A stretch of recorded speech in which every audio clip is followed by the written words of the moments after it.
Okay, अब यहाँ से इसको हम स्टिचिंग वगैरह करके आपको दिखाते हैं। धागा वगैरह हमने पिछले पार्ट में डाल दिया। अब यहाँ से इसको फुट को डाउन किया। फुट डाउन कर देने के बाद इसको मैं थोड़ा सा अपनी तरफ करूँगा और यहाँ से देखें सिंपल स्टिच है और ये जो है वो टांका जो है वो 3 पे रखा हुआ है। इसको आप 2.5 पे ले आएँ, 2 पे ले आएँ, इट्स अप टू यू। और उसके बाद मैं इससे यहाँ से इस पेडल को प्रेस करूँगा तो ये मशीन चलना शुरू हो जाएगी।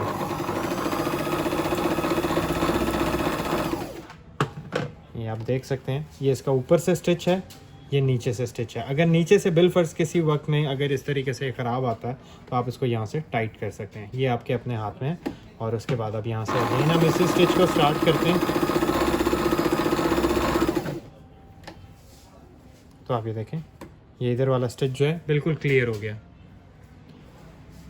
अब यहाँ से आगे चलें तो यहाँ से इसके जिगजैग, ये छोटी जिगजैग है, ये बड़ी है और ये उससे बड़ी जिगजैग है। और उसके बाद ये मतलब ये वाइडर जिगजैग होती है। यहाँ से हम इसको स्टार्ट कर देते हैं।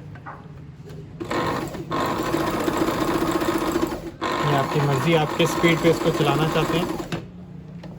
ये देखें, ये ऊपर से जिगजैग है और ये इसकी नीचे से सारी जिगजैग आ रही है, ये देखिएगा।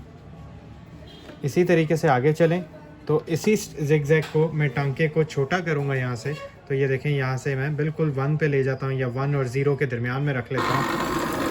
इसको चलते हुए में भी आप इसको एडजस्ट कर सकते हैं, ये आपके अपने हाथ में है, क्योंकि मैनुअल मशीन का फ़ायदा ही यही होता है